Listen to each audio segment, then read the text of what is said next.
रबीउल अव्वल का चांद नज़र आ गया है। 21 बार पढ़ लो, जो पढ़ेगा वो और उसकी औलाद 12 रबीउल अव्वल से पहले पहले अरबपति बन जाएगी।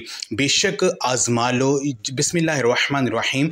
आज रबीउल अव्वल का चांद देखकर पढ़ने वाला एक ऐसा नायाब और मुजर्रब वजीफ़ा लेकर आपकी खिदमत में हाज़िर हुआ हूँ, जिसे पढ़ते साथ ही तकदीर बदल जाती, जिसे पढ़ते साथ ही हर हाजत पूरी हो जाती, जिसे पढ़ते साथ ही हर मुश्किल परेशानी गुर्बत तंगदस्ती का हल हो जाता है। ये ऐसा मुजर्रब वजीफ़ा है कि जिसे पढ़ते साथ इतनी दौलत मिलती है, यकीन माने दौलत रखने की जगह नहीं बचेगी। बस आपने अल्लाह की ज़ात पर मुकम्मल यकीन भरोसा करते हुए छोटा सा वजीफ़ा बताए गए तरीके और तरतीब से पढ़ना है। जिसके घर में बेसकूनी बेबरकती ख़त्म होने का नाम नहीं लेती, जो शख्स दर दर की ठोकरों से तंग आ चुका है, जो अपनी ज़िंदगी से हार चुका है, बिल्कुल नाउमीद हो चुका है, जो शख्स कहता है कि मैं तो वज़ाइफ़ भी पढ़ता हूँ, तस्बीहात पढ़ पढ़ के थक चुका हूँ, लेकिन मुझे आज तक कामयाबी नहीं मिली, मेरी आज तक दुआएं कबूल नहीं हुई, तो वो शख्स दुनिया जहाँ के तमाम काम छोड़कर रबीउल अव्वल का चांद देखकर ये वजीफ़ा लाजमी पढ़ ले। फिर वो अपनी ज़िंदगी में कामयाबियों को आता हुआ देखेगा। वो जिस काम में हाथ डालेगा वो काम फ़ौरन हो जाएगा। वो जिस चीज़ की तरफ देखेगा वो इसकी हो जाएगी। रबीउल अव्वल की पहली रात इतनी कबूलत वाली है कि इस रात जो बंदा भी मंगता बनकर, बेकारी फ़कीर बनकर मांगेगा, इसकी तकदीर संवर जाएगी, इसके नसीब चमक जाएंगे, इसके सितारे रोशन हो जाएंगे।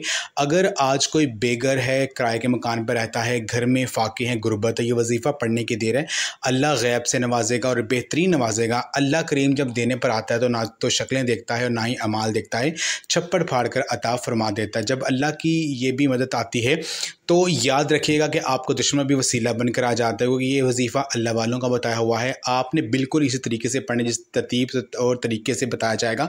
आपने दुनिया भर के तमाम कामों को छोड़कर आज ये वजीफ़ा, छोटा सा वजीफ़ा ज़रूर पढ़ना है। अगर आप अपनी ज़िंदगी से मुश्किलात को, परेशानी को निकाल के एक नई ज़िंदगी का आगाज़ करना चाहते हैं, एक ऐसी ज़िंदगी जिसमें हर कदम पर कामयाबियाँ मुक़द्दर हो जाएँ, जिसमें ना रिज़्क़ की तंगी हो, ना बीमारियाँ हों, ना परेशानियाँ हों, ना कभी किसी के सामने झुकना पड़े, तो रबीउल अव्वल का चांद देखकर ये वजीफ़ा ज़रूर पढ़ लेना। अगर मेरा बस चलता तो मैं आप में से हर एक को बाजू से पकड़ कर मुसल्ले पर बिठाता और कहता कि रबीउल अव्वल का चांद देखकर ये वजीफ़ा ज़रूर पढ़ो। ये रात बहुत ख़ास है। ये रात साल में सिर्फ एक बार आती है। रबीउल अव्वल की पहली रात इतनी बरकत वाली है कि इस रात अल्लाह से 1 लाख मांगोगे, अल्लाह पाक 70 लाख से नवाजेगा।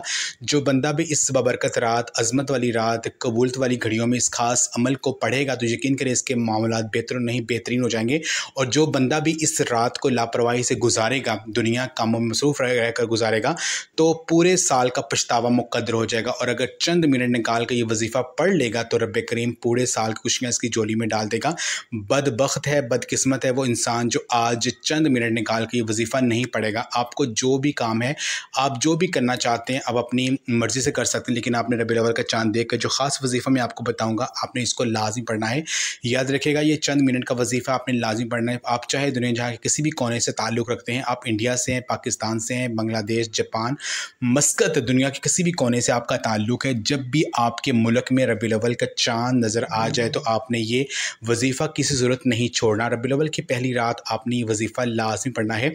आप चाहे रात को इसी वक्त पढ़ लें, सुबह नमाज फ़जर के बाद पढ़ लें, चाहे तो नमाज ज़ोहर के बाद पढ़ लें, चाहे तो नमाज असर, मगरिब, इशा, किसी भी नमाज के बाद आप ये वजीफ़ा पढ़ सकते हैं। ना वक़्त की कोई पाबंदी है, ना जगह की कोई कैद है। आप दुकान पर हैं, दुकान पर पढ़ लें, दफ्तर, कारोबार, सफ़र में चलते फिरते पढ़ लो, लेकिन रबीउल अव्वल के चाँद का ये ख़ास वजीफ़ा किसी सूरत मत छोड़ना। वक़्त की नज़ाकत को मद्देनज़र रखते हुए आइए नाज़रीन, आज के इस बाबरकत अमल की तरफ चलते हैं। जब आप रबीउल अव्वल का चाँद देख लें, ये चाँद की ख़बर सुन लें, तो बावज़ू मुसल्ले पर बैठ कर चलते फिरते आपने सबसे पहले नबी करीम सल्लल्लाहु अलैहि वसल्लम की ज़ात मुबारक पर 3 बार दुरूद पाक पढ़ना है। दुरूद पाक आपको जो है आपको इसे पढ़ सकते हैं। आप मुख्तसर और आसान और सबसे छोटा दुरूद पाक सल्लल्लाहु अलैहि वसल्लम पढ़ लें, या सल्लल्लाहु अलैहि आले मोहम्मद पढ़ लें, या आप नमाज़ वाला दुरूद इब्राहिमी पढ़ लें तो सबसे बेहतर है। लेकिन क्योंकि दुरूद इब्राहिमी की फ़ज़ल बरकत सबसे ज़्यादा है, मैं आपसे यही कहूँगा कि नमाज वाला दुरूद इब्राहिमी ही पढ़िए। रवायात में आता है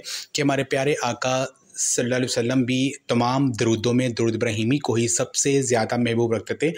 दरूद इब्राहिमी एक बार सवाब की नीयत से मेरे साथ भी पढ़िएगा। अल्लाहुम्मा सल्लि अला मुहम्मदिन व अला आलि मुहम्मदिन कमा सल्लैता अला इब्राहीम व अला आलि इब्राहीम इन्नका हमीदुम मजीद। अल्लाहुम्मा बारिक अला मुहम्मदिन व अला आलि मुहम्मदिन कमा बारकता अला इब्राहीम व अला आलि इब्राहीम इन्नका हमीदुम मजीद। 3 बार दुरूद पाक पढ़ने के बाद आपने अपने ख़ास मकसद की नीयत करनी है। हर इंसान का मकसद अलग होता है, हर इंसान की हाजत अलग होती है। आप किराए के मकान में रहते हैं, आप अपना ज़ाती घर खरीदना चाहते हैं, इसकी नीयत कर लें कि मुझे मेरा ज़ाती मकान मिल जाए, या आपके कारोबारी मसाइल हैं, परेशानियाँ हैं, आप इसकी नीयत कर लें कि मेरा कारोबार अच्छा चल पड़े, मेरी सारी परेशानियाँ ख़त्म हो जाएँ। आपके औलाद आपका कहा नहीं मानती, आप अपनी मर्ज़ी करती है, आप अपनी औलाद को तो अपने ताबे करना चाहते हैं, इसके लिए पढ़ लें। नाफरमान शोहर के लिए पढ़ लें। आप अपने बच्चों की शादी कहीं अच्छी जगह कराना चाहते हैं, या आप बच्चों की का रिश्ता नहीं आपका हो रहा, तो आज अपने मकसद की नीयत करते साथ ही फ़ौरी तौर पर आपने एक बार औज़ु बिल्लाहि मिनश शैतानिर रजीम बिस्मिल्लाहिर रहमानिर रहीम पढ़कर वजीफ़े का आगाज़ करना है। याद रखिएगा, ताऊज़ और तस्मिया पढ़ने से तमाम शैतानी असरात ख़त्म हो जाते हैं। जिस काम के शुरू में ताऊज़ और तस्मिया पढ़ लिया जाता है, इसमें बरकत होती है, इसमें खैर होती है, इसमें सलामती होती है। जब आपने अपने तमाम मकासद की नीयत कर ली, ताऊज़ और तस्मिया पढ़ लिया, तो अब सबसे पहले नंबर पर जो वजीफ़ा आपने पढ़ना है वो वजीफ़ा इतना आसान है कि हर कोई इसको ज़बानी पढ़ सकता है, क्योंकि ये कुरान पाक की एक बहुत ही ख़ास सूरत है, सूरत कौसर कहते हैं।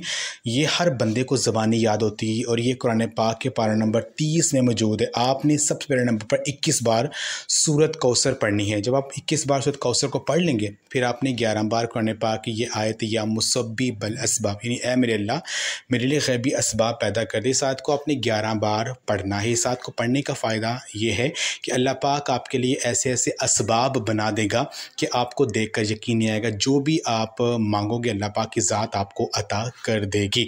तो 11 मरतबा इस आयत को पढ़ने के बाद आपने अपनी आंखें बंद करके अल्लाह पाक का ये एक नाम या समीओ, यानी ए दुआओं को सुनने वाले, या समीओ को आपने 100 मरतबा पढ़ना है। इसको पढ़ने का फ़ायदा ये है कि अल्लाह पाक आपकी दुआओं को सुनेंगे, जो मांगेंगे आपको मिलेगा। तो 100 मरतबा अल्लाह पाक के इस नाम को पढ़ने के बाद आपने दुरूद पाक पढ़ना है, जो आपने अमल के शुरू में पढ़ा था, और आखिर में अल्लाह पाक से रो रो कर गिड़गिड़ा कर अपने मकसद में रख कर आपने दुआ करनी है। यकीन कीजिए, जो मांगेंगे आज के दिन आपको मिल जाएगा।